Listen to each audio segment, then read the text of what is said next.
Yes, sir. This is just the beginning, John. All right, because now the idea will be down the road. All roads go through Detroit. This is just the beginning. We feel that way. So, there again, I couldn't be more proud of the guys. What is up, everybody? Welcome back to another video. To today's video, man, I had to do something. I had to upload something. Y'all can see it.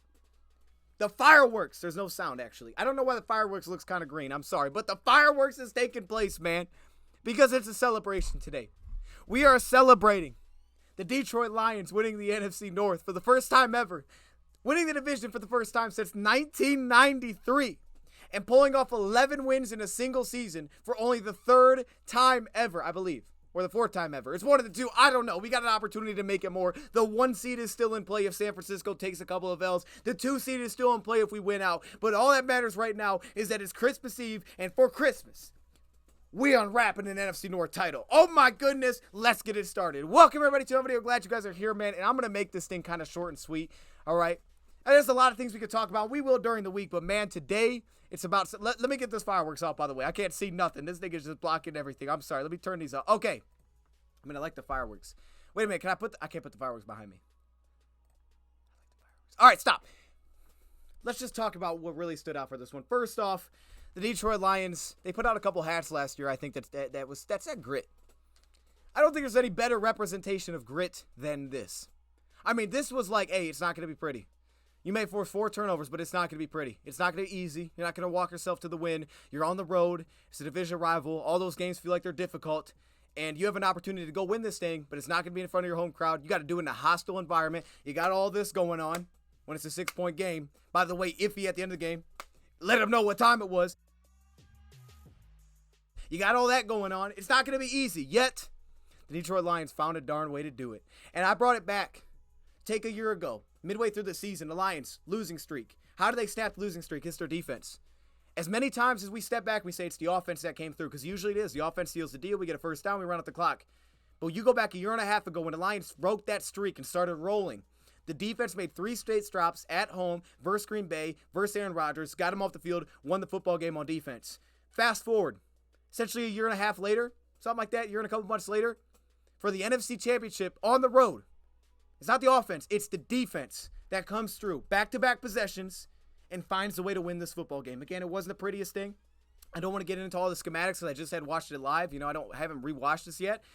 There were certain things that, you know, maybe you could point out on both sides of the ball, like the Laporta running deep on a 3rd and 4. I don't exactly understand that one on Harrison Smith, or defensively there was maybe some things in there schematically that I couldn't really tell. Some of it, too, is like, hey, you got to make plays. I mean, it's 3rd and 19, you're playing 2-man. I don't hate that coverage, but if you get beat in 2-man coverage, essentially, and a safety is more so focused on Justin Jefferson in the slot, that's not good. And Sutton was manned up with him. So do I blame that on Glenn? Not as much as you got to make a play in coverage. But I give Glenn Gritz credit. Next time it comes around, Lions get an interception. They don't play 2-man. They play quarters coverage. Cam Sutton stays on top of the double move, and he get the interception from Kirby Joseph. Offensively, I was so darn impressed. I was so impressed by the offense, and here's why.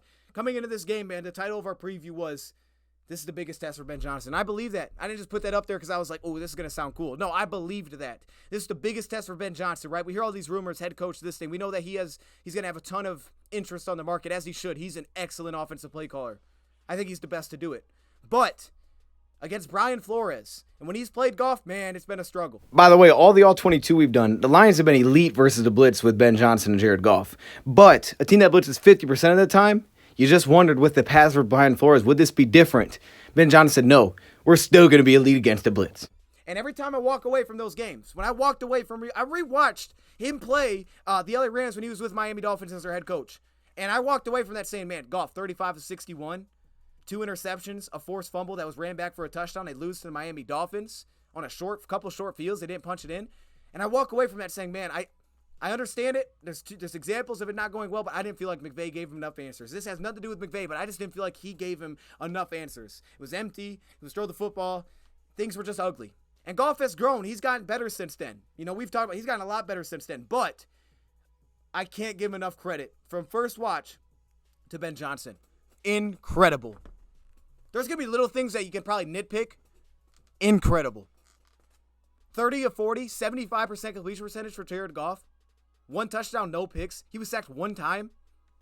What did we say coming in this? First down efficiency was going to be the key. Lions, I don't have the stat in front of me, But man, whether it was running the football, 143 yards rushing against a team that's top 5 in yards per carry and yards per game, you go for 143. And it weren't trick plays. By the way, there was the one trick play, which I got to point this out. These are the little wrinkles that Ben Johnson gives you, where you hand the ball off to Montgomery. He takes a step forward, throws it backwards to Khalif Raymond, sets up a screen for 8 yards. That's the kind of thing that Ben Johnson did on first down. Sometimes it wasn't even that crazy. It would be a fake outside zone, spin around, throw a screen on the backside to it, pick up 5 yards. It was 3-step drops, get the ball to your hands. Let's hit the flat route. Let's run some stick patterns. Let's hit a little underneath route here to Jameson. It was the play where they come out to show quarters defensively, and Goff checks it in. He says, oh, let's bring this in. Brings in St. Brown, makes him a tight slot, puts him in a tight end alignment. Safety shifts over top, get a one-on-one to the outside with Jameson. Quick speed curl route. Was it a curl route? It was like a speed out route. Picks up 5 yards. That's the kind of thing that impressed me so much. Efficiency on first down, not letting Goff get beat up back there. They didn't look overwhelmed by the pressure. The touchdown play, let's give personnel credit to St. Brown. 6 blitzers. Or I said 6 rushers. No one gets to the quarterback. Goff has time to not rush it. Fired to Jahmyr Gibbs, which would have been jumped because they communicated well, covered it up. Goff has to trust in the offensive line plus James Mitchell, who's blocking like an offensive lineman, to go away from the first read, hold on to his second read, and allow St. Brown to get behind the defense and float it over top. Offensive line, they won the pass battle, as expected. I said when they bring 4, I think we can handle that. They did, but they also handled it versus the blitz, too, to give them credit. We didn't see breakdowns left and right. Johnson's game plan was incredible because it wasn't just the first half, it was the second half. They said, let's get the ball first, go down and score a touchdown. This is who we are. We're playing from with a lead in this game. We do not want to play from behind against a team that blitzes half the time. And man, from what I've seen, Goff versus this defense, this is the most answers. This is the best that I think that he's looked specifically against this defense. All that credit to me goes to Ben Johnson. Jameson Williams, of course, he's been coming along. We've seen that. Jameson Williams' role in this offense is there. You can see it. He's played really well. I mean, the move that he made on the sideline to pick up the first, throw it to the other rookie, Jahmyr Gibbs, as well. We had a drive there, 3rd and 4. Jahmyr Gibbs bobbles a football, pulls it up, makes 2 guys miss, picks up 1st down. 3rd and 8, Donovan Peoples-Jones wins a one-on-one versus their top corner, Caleb Evans. 1st down. Right, we can point to those in those key drives, but both halves, they had answers. They didn't come out in the second half and look shook offensively. Now, again, does that mean everything was perfect? No.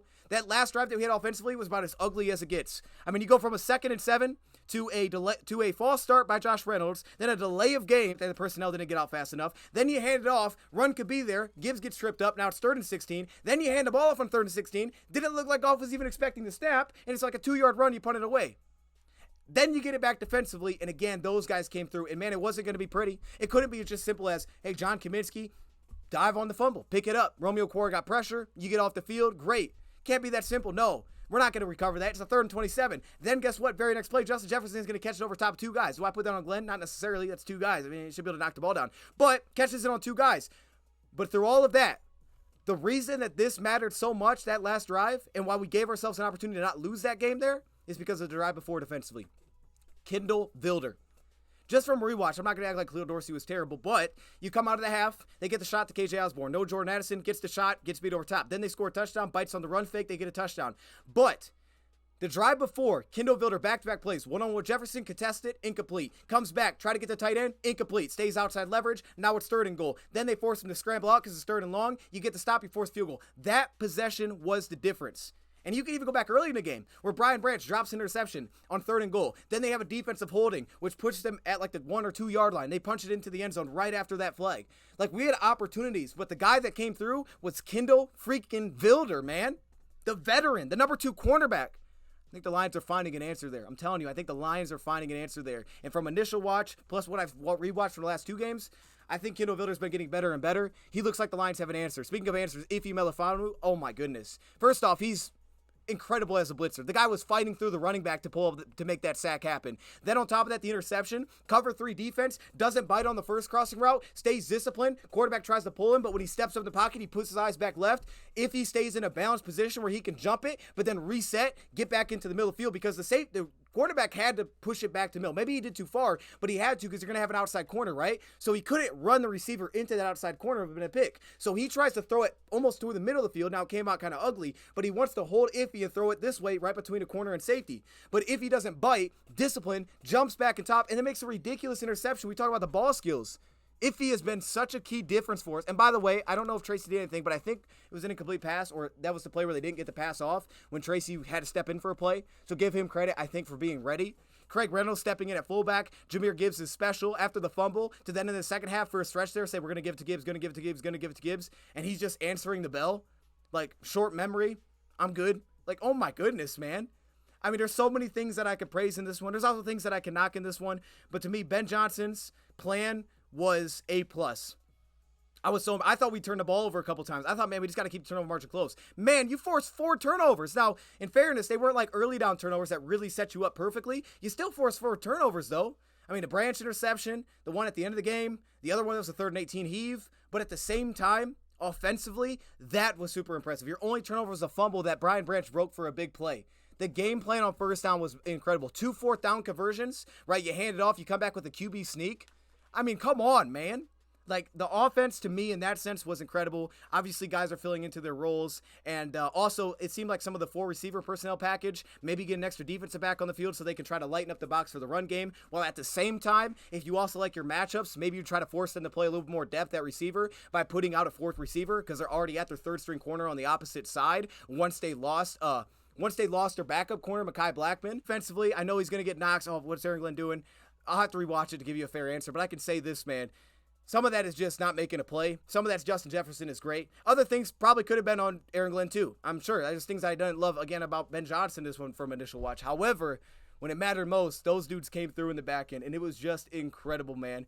It doesn't matter how it happens. It's never been about it. It's never been about how it goes down. As a Lions fan, I haven't been a Lions fan as long as some of you guys, and I'm so happy for everybody. Merry Christmas that this is what you get. But that's seen it, man.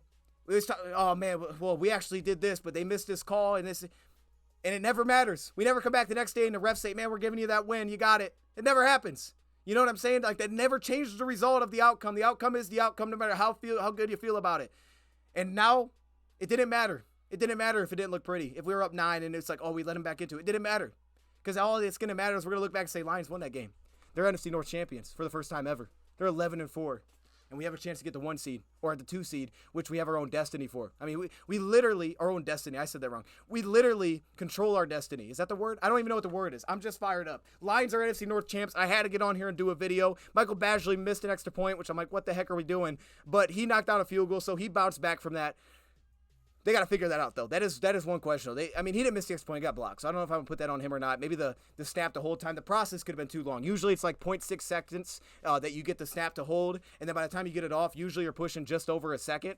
Just over a second, like 1.2, 1.3 seconds. So maybe that's taking too long. I don't know. Really talk about Dave Fitt, but just to give him some love, the preparation in terms of punt coverage, right? Giving different looks, playing punt safe at a spot, maybe trying to bring the rush. And then also for a kick return defense as well. That's usually on point. So give him a little bit of love as well. Obviously, Khalif Raymond handled it. And to one more point for Ben Johnson, being able to minimize the blitz on seemingly first down to get his shot plays off, heavy pass protection to get shot plays, Khalif Raymond finding matchups on the outside. The second and long conversion, you know they're going to drop out, bring 3 rushers. So what's opened up? The middle of the field. They find Jameson Williams over the middle of the field. Like, these were answers that you could see on film, right? It's kind of like the 3rd down play where I said they're probably going to check it down to Hockenson, and that's absolutely what they did. You could see these things, but Ben Johnson, he doesn't just see them. He always has an answer for it, and that's what's so impressive to me. Regardless, man, it's just about getting a win. At the end of the day, it's about getting a win. The Lions did that, and it was just different guys coming through. 3rd down conversions, 50% on 3rd down is incredible. Ran the heck out of the football. Defensively, key plays. We gave up some things, but key plays as well. And I don't know what to say. Can we just get the fireworks back on, man? Merry Christmas to everybody out there, man. There's no better gift that we could have gotten than this. The Detroit Lions are NFC North champs. And I'm glad that we're here on YouTube. That you guys are here with me to be a part of this, man. Let's celebrate, man. Let's celebrate. This is what we've been asking for, man. Every Lions fan would have took this over any gift, man. This is what we've been asking for, and it's here. Let's enjoy it. Lions are NFC North freaking champs. That's a home playoff game, baby. A lot of us never even seen this, but we did it today. I appreciate y'all, man. I do. I appreciate y'all. This is amazing. I'm just glad to be here for it and to share this with you guys, man. So live up the week, man. Have a great time. We're coming back with Prime Time versus Dallas. I'm going to leave this thing here. The Lions are champions. And, man, that banner's going to look beautiful behind me. The crown, I might buy myself a big old crown back here. I'm going to put a little banner that says Division Champs 2023. Come on, man. /2024. I appreciate y'all, man. I'll see y'all the next one to break this down a little bit more during the week. Merry Christmas. Happy holidays. Thank you, Brad, for watching, and I'm out.